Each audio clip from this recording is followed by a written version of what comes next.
this morning what I'd like to do is talk a little bit about some of the different weed control options that we actually have for weed control in wheat. Also talk a little bit about some of the things that we're seeing that's becoming a little bit more complicated as far as new weed species, and we've got some samples in the back that we'll look at and see if any of you are having some issues with some of these different grasses that are showing up in wheat, and we'll talk a little bit about that. On your handout in your packet, basically what I tried to do is talk a little bit about the trial that we have out here. Some of the work that we've been doing is really just kind to support some of our recommendations for weed control. There are a few new products that are out there that have been become available in the last year or so. There's a product called Talon Or that is now being sold by Syngenta. We've got some treatments out here with that in there, so it kind of gives you an idea of what that might look like, and I'll talk a little bit about some of the strengths and application timings and so forth for that product. There's also another product called Kulick that received a label this year also, so we've got 2 new wheat herbicides, so that's kind of exciting. We don't necessarily see a lot of new things coming up in wheat, so we've got 2 new products, and then with a lot of the grass issues that we're starting to see in wheat, we're starting to use a lot more products like PowerFlex and also Osprey. So we'll talk a little bit about those 2 products and maybe some of the grass species that those products will actually control. What we have out here is basically a trial that looks at a lot of the different more commonly used products, looking at some different tank mixtures of some of these products and looking at the weed control of those. We'll also be taking all these plots to yield. Give you a little bit of background about this trial. This trial was actually planted on October 12th, and it's a Sunburst soft red wheat variety. And then what we did is basically, kind of standard practices for fertility. We also sprayed some fungicides on here. I believe we used Kulick XL. And then our post application was made April 24th. And that was about feed stage 5, feed stage 6, kind of in that range. About the time that everybody was able to get out there and get some of their weed control taken care of.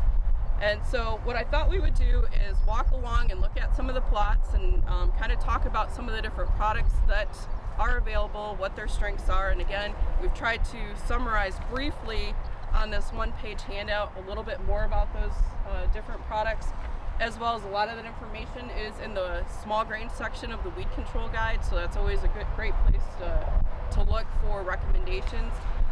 Another thing, as we go through talking about this, we'll talk about some of the other studies we've done in the past and some of the things that we've learned from definitely some of the projects that have been funded by the Wheat Checkout Program. So we're going to actually move down and walk through the middle alley here so we can look at both sides. We've got two different sides of the site. So as we walk down these different plots, you're going to see on the right-hand side as you're walking, you're going to see the individual products by themselves. And as we walk along, we'll talk a little bit about each one of these products. And then if you look to the left-hand side, you're going to see some of the different tank mixtures that you might actually use with some of these products. So for example, on our right-hand side here, we have Affinity Broad Spec. And a lot of us have used Affinity Broad Spec before for weed control. You know, usually we think about a lot of our weed problems as winter annual weeds, also some of the early season summer annual weeds like things like common lamb's quarters or potentially common ragweed. And a lot of these products have done a really good job on those weeds in the past. But as we start to see more grass species become a problem, we're going to need to be tank mixing some of these products with things like Osprey or PowerFlex. So as we go across here, we'll take kind of a look on either side. So for example, over here we have Affinity Broad Spec. Again, this is a pretty common herbicide that's used. The one thing about Affinity Broad Spec, we're working with 2 different ALS products, and if you look at this, I basically refer to site of action groups. We're trying to get everybody thinking about site of action groups when we're using herbicides, and so the ALS inhibitors are group 2 herbicides because we are starting to see a lot of ALS resistant weeds. So we want to make sure that we are aware of the herbicides that we're using. So if we have, for example, ALS resistant common ragweed, we'll know that Affinity Broadspec is not going to control it. So again, try to put that information on this sheet. Talk a little bit about the use rates. Affinity Broadspec has a pretty wide window of application, basically anywhere from 2-leaf wheat all the way up to just prior to flag emergence, so we'll say Feeks 7.9, so it does have a wide window that you can use it. Some of the strengths with Affinity Broadspec have been chickweed. It's a very strong herbicide for chickweed.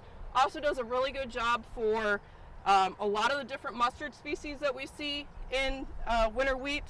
And it's also very good on common lamb's quarters if you happen to have some small common lamb's quarters that come up. And if you do not have ALS resistant or group 2 resistant common ragweed, it also does provide some control of that. So we'll go ahead and we'll walk down to the next plot.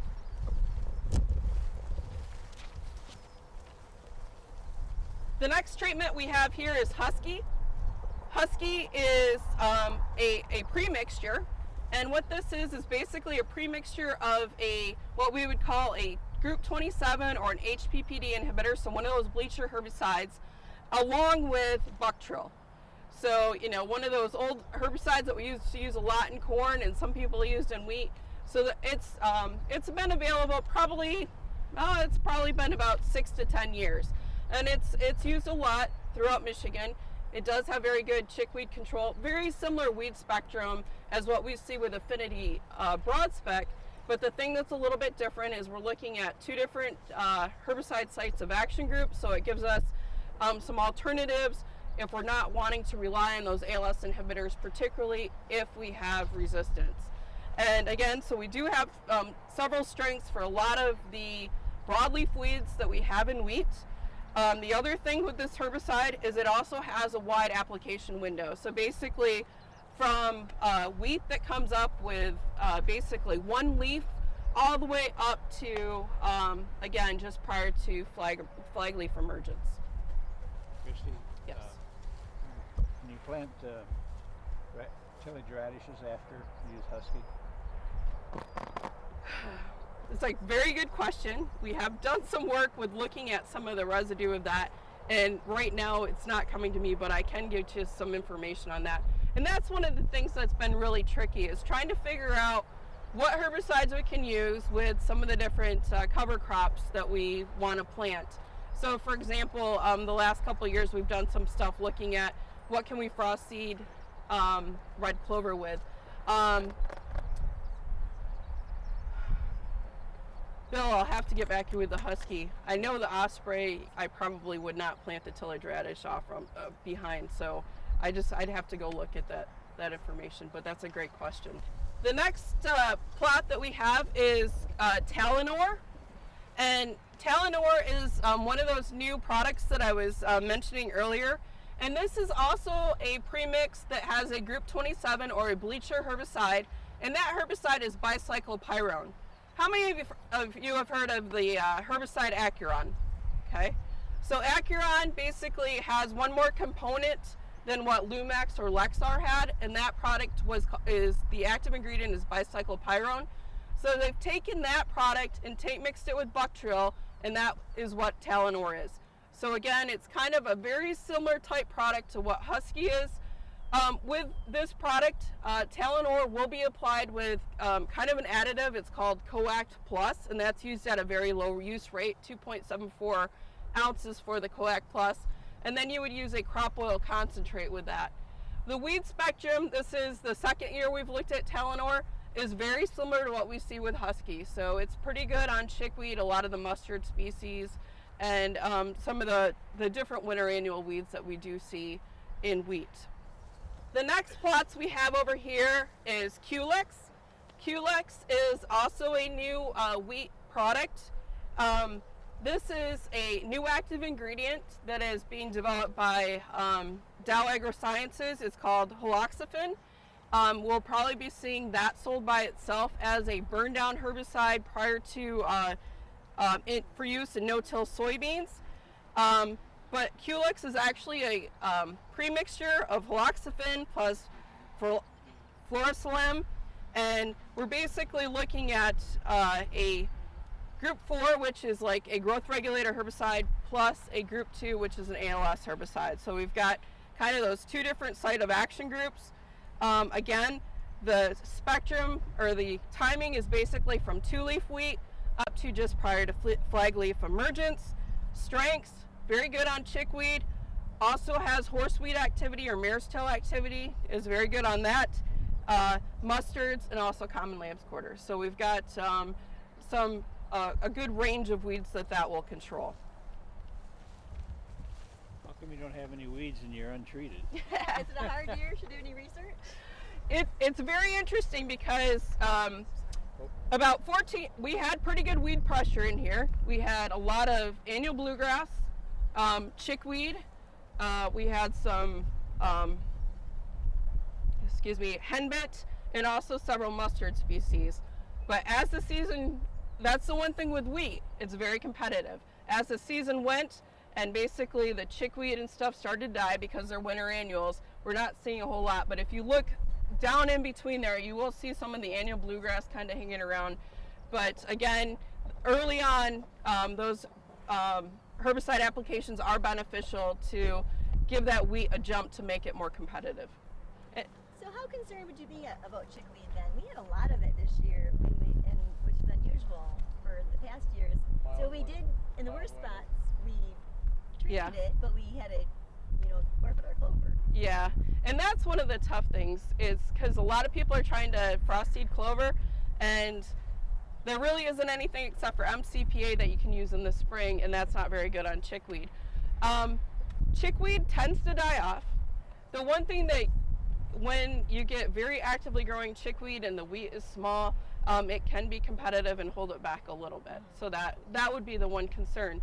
But the one thing that, this wheat was planted fairly early, so it did get a pretty good competitive jump on a lot of the weed species. Okay. So.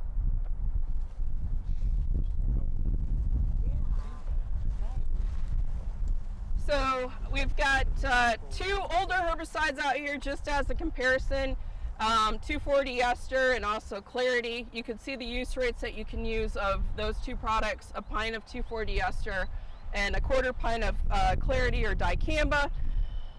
Those products aren't used a whole lot. They are beneficial for a few different weeds. They are weak on chickweed. That's one of the issues that we see with both of those herbicides. In some cases, those herbicides may be tank mixed with, for example, a Huskie or possibly an Affinity broadspec, depending on what your weed spectrum is. So a 2,4-D ester might give you a little bit of kick on some of the ALS resistant or Group 2 resistant mare's tail or horseweed that's out there. So there is still some benefit to both of those herbicides, and it really just depends on what you're looking at for control. The key thing about both of those herbicides is it has a much narrower window. We basically want to make sure that we are applying those prior to joining. So we need to make sure that those applications go on early. We've done some work where we've applied those later in the season, and we've seen quite a bit of injury and up to about 25 or 30% yield loss. And that just really shows you why it's very important to know the application timings of a lot of these different herbicides. So over here on the right hand side, we've got two other products. We have PowerFlex HL and Osprey. And I would say those are the two products that we have that provide very good control of many of the grass species that we're seeing show up in wheat.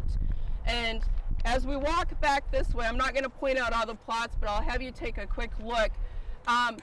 We've looked at tank mixes with both the PowerFlex HL and also the Osprey with our products like Kulick, Talon Or, Huskie, and Affinity broadspec. And as we were doing our early season evaluations, both Osprey and PowerFlex provided very good control of the annual bluegrass that was out here. When we tank mix those products with the Talon Or, Huskie, Kulick, and Affinity broadspec, that also increased the annual bluegrass control for those products, because again, those are mostly focused on our broadleaf weed problems. So both of those products have worked well. We've done a lot of work with windgrass up in the thumb. They are very good products for control of windgrass, good products for control of annual bluegrass. As some of these more problem grass species start to show up, we'll be looking at how well those work. We also know that haven't had the opportunity to look at these with things like cheat or downy brome, but we do know that from others, PowerFlex has some good activity on both of those. So again, those are some key different products that are out there, and as we see these grass weeds coming up, those are our options for control. With both of these products, they are both ALS inhibitors or group 2 herbicides. So again, just kind of keep that in mind. When we look at windgrass, that's a problem over in Europe, and they would say that that's one of their #1 problems in small grain or cereal production, and they have a lot of group 2 resistance or ALS resistance in that particular weed species. So it's just one of those things we need to keep in mind, but we have to also think about they're doing a lot of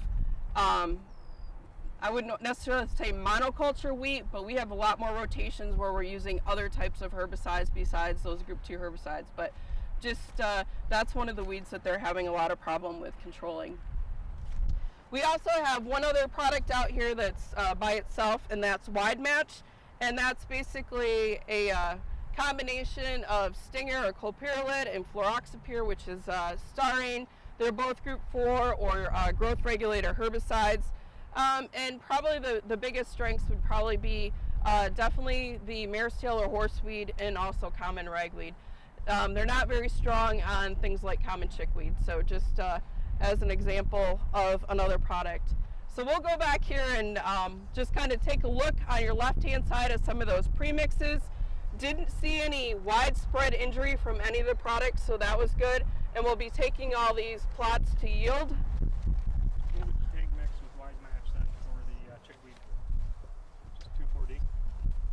Well, 2,4-D is going to be weak on chickweed also. Yep, so you would probably be looking at, PowerFlex actually has some decent activity on chickweed, but you also have any of the Affinity Broadspec, Huskie, Talon Or, so those products.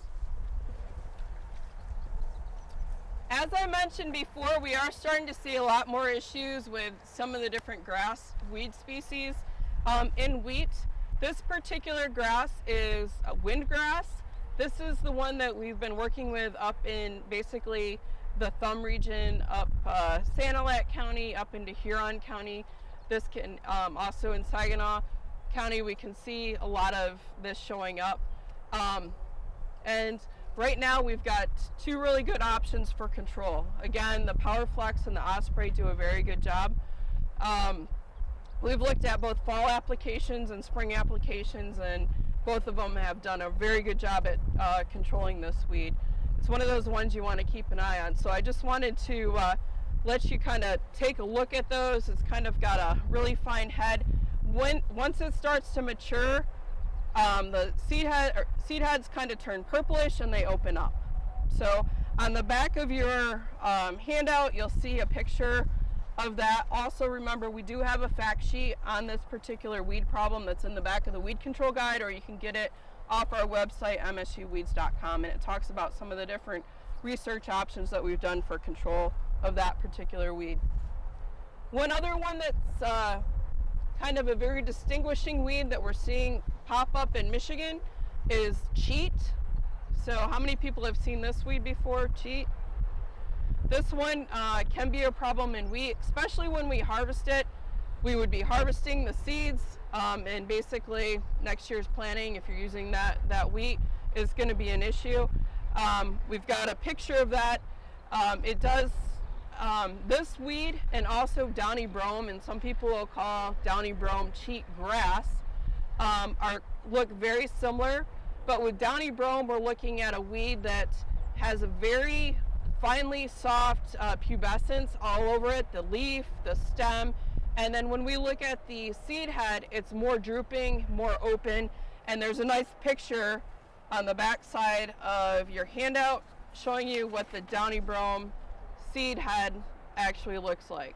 So some people, again, will call that cheat grass, but we have 2 different species. We have cheat, and then we also have downy brome. And as far as downy brome, There are some fields up kind of in that Mount Pleasant area where we're seeing a lot more of that as an issue. We've also got one other weed species that we're calling, it's a bluegrass species. We've got that. Some of this has been over, but you can see that golden color. Basically the seed head is shattered, but we're starting to see like it's a very distinctive gold color, and we're seeing it come up in wheat. We also have another bluegrass species that might be similar. This one came from the thumb. I don't think it's quite as far along as that. Right now we're still trying to determine which bluegrass it is. We're thinking it may be rough stalk bluegrass, but we're not 100% sure, so we're looking at that. We'll be doing a lot more trials with this next year. One of the things that's a little tough for us is trying to find some of these weed problems, because usually, so if you have like these grass problems and you have a nice chunk of it, please let us know, because we're always looking for good research spots where these are a problem. It's hard for me to, in the fall of the year, say, hey, let's go out there and try to find a spot, and it's really difficult to figure out where some of those issues are, because some of these don't really show up until they start to get this tall, and they're taller than the wheat. So it's always, if you have a problem now, please let us know, and maybe we can work with you on trying to get some research plots out. But again, we will be working with this bluegrass species this next year. We found quite a bit of it on campus, so I've got my area staked, so we're good to go for next year, and we'll get you some good research results. And it may be that the products like PowerFlex and Osprey are both effective on it, but we just really need to be looking at some of those different options.